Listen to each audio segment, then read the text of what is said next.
Good evening, you guys. This is Amber with Amber Poetry and Song, and I'm coming to share some visions with you. This first vision, this is a prophetic word. I had this on December 1st, 2022 at 2:29, and I saw a cat licking milk from a bowl and watching as I was praying for two sisters who I asked if they had any prayer requests because I do this thing where I check in with people monthly on my social media, and for those who need prayer, I ask them, and I really go and I pray for those people. And so I saw this vision as I was praying for them, and this is what 229 means. It means grinding. And so what I understood of this vision is that with cats, you know that cats can be used as monitoring for to monitor as monitoring spirits as it pertains to like things like with witchcraft. And it was licking milk from a bowl. Well, I looked up, you know, what it means like when a cat, what milk does for a cat, and come to find out, we might see people give like stray cats milk, you know, on TV, or some people may actually do it in real life. But giving a cat milk actually makes it very sick. Like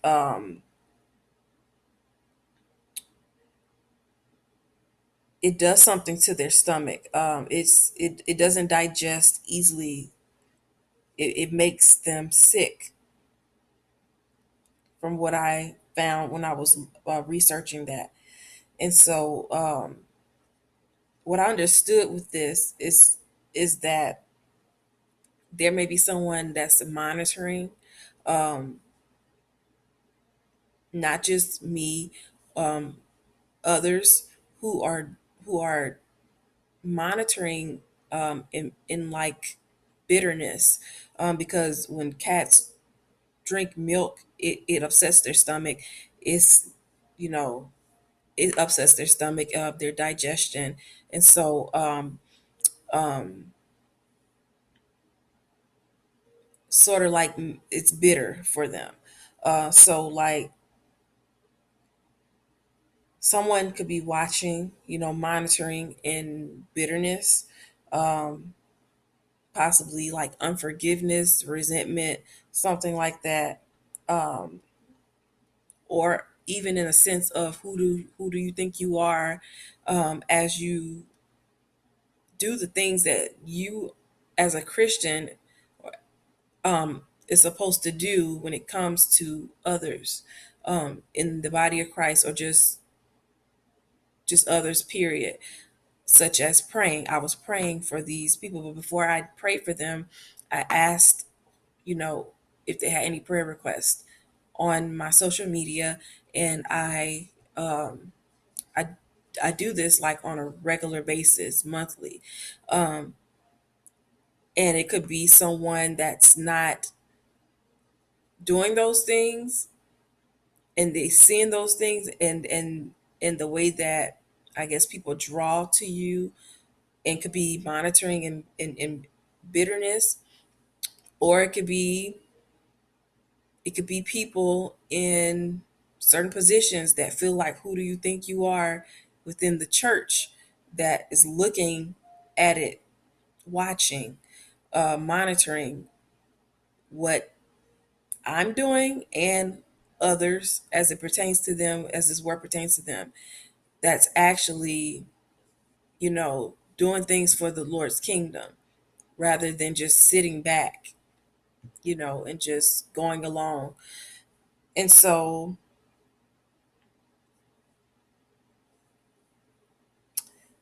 the scriptures that I was led to is Ephesians chapter 4.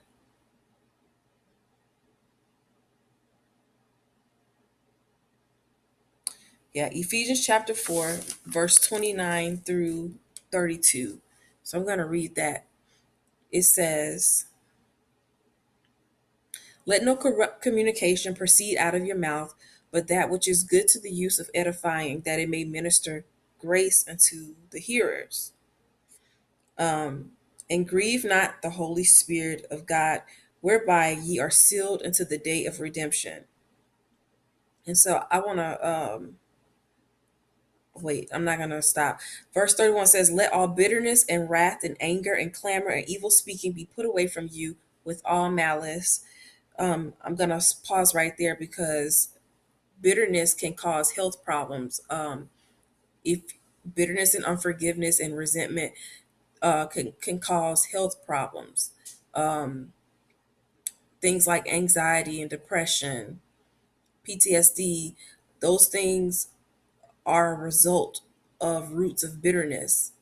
um, from not forgiving people, for resenting people, from holding grudges, anger, things like that. And you know, even even things like envy, those things, bitterness can literally make you sick in those ways, physically, and when it comes to your mental health. And so, if there are people that are watching, you want to forgive and you want to let go of whatever it is that you're holding on to that causes you to monitor in bitterness, that's causing you to monitor what others are doing, as it pertains to the Lord and for the kingdom, that causes you to monitor, and watch in bitterness. And so 31 says, "Let all bitterness and wrath and anger and clamor and evil speaking be put away from you with all malice. And be ye kind one to another, tenderhearted, forgiving one another, even as God, for Christ's sake, hath forgiven you." And so that's what we're supposed to do, be kind one to another, be tenderhearted, and to forgive one another, um, the same way as God, for Christ's sake, has forgiven us.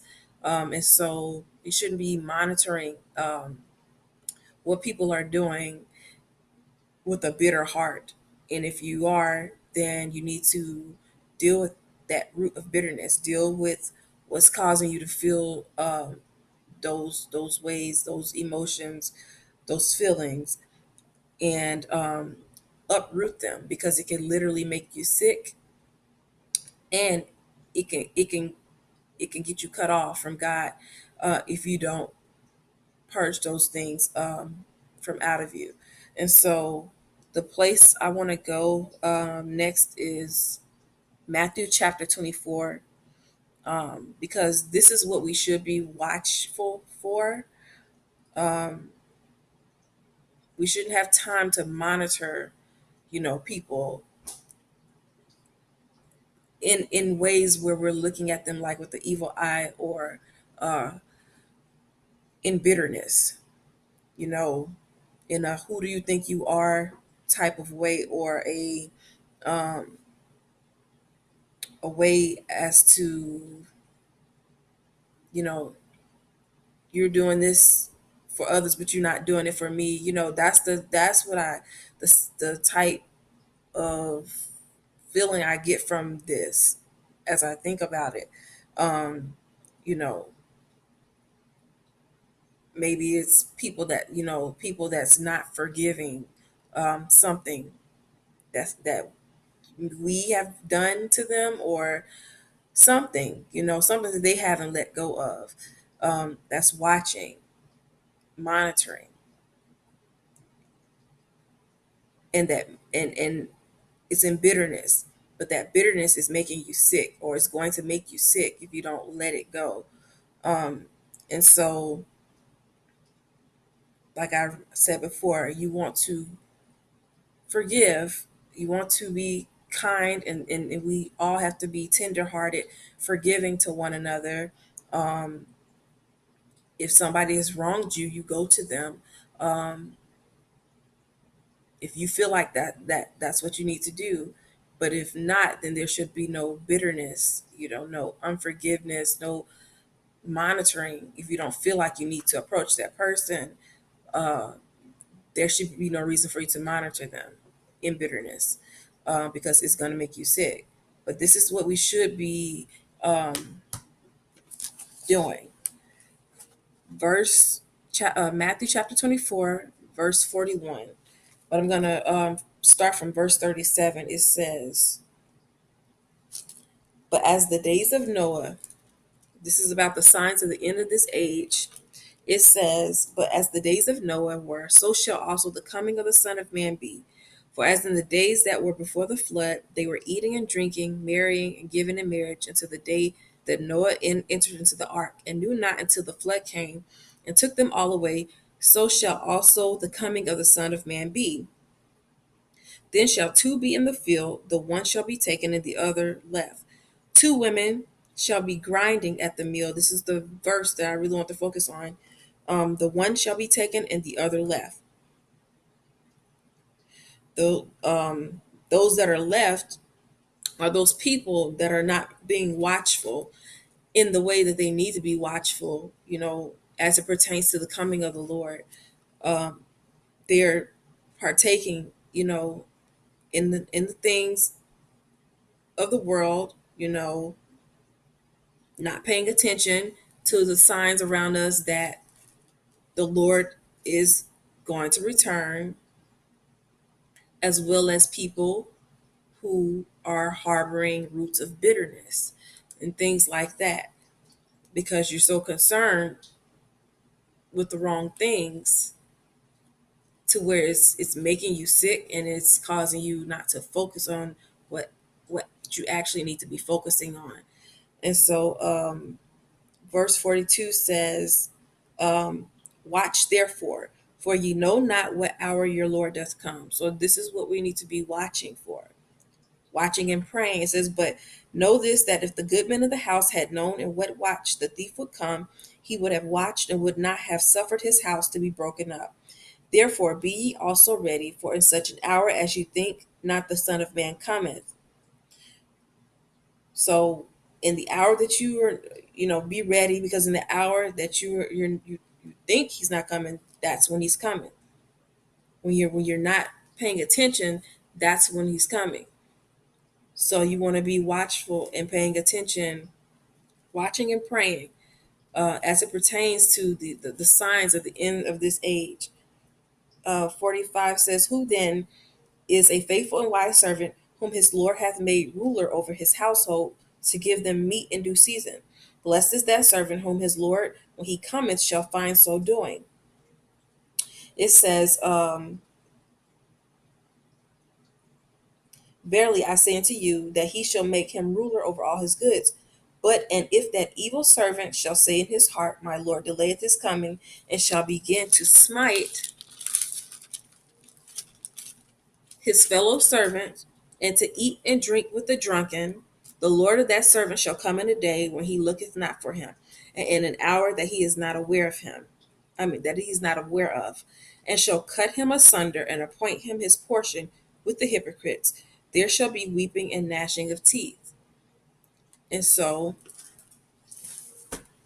whoever is watching or monitoring, whether it's me, whether it's others that this word applies to, you want to be watching and praying for the coming of the Lord, the returning of the Lord.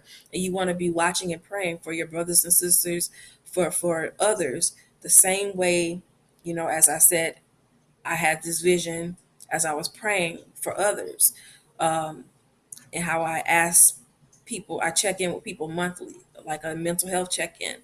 You need to be, watching like that, watching for the signs of the end of this age, you know, getting your houses in order, things like that, and not what others are doing, especially if what are doing are things that are going to help further the Lord's kingdom, that's going to bring glory and honor to the Lord, um, and that's going to win souls for the Lord's kingdom. Not watching that, but watching the things that the word tell us that we need to be watching and praying. You know, not others, because you are harboring something in your heart towards them, unforgiveness, resentment, or bitterness, anger. Those things, because it's going to make you sick. It's making you sick. So that is what this prophetic word is about. Forgive people, be kind hearted, tender hearted towards people. If someone's wronged you, go to them. If you have an offense with somebody, go to them. If I've offended anyone, you can come to me, you know, and we talk. But when it comes to those things, be ready to be accountable as well. Uh, if you feel someone has wronged you, because you know you could you could want that person to be held accountable for what they do, but you would also need to be ready to be held accountable just in case that those feelings that you're harboring towards them is something that you have played a part in. So go to people and forgive, and let go of things, and focus and monitor and watch the things that are important, that we should be watching, instead of others with evil intent, or with bitterness, with unforgiveness and resentment and things like that. So see y'all later. I will be back with another one. I pray this administers grace to those who hear it, and see y'all later. Peace and blessings. Goodbye.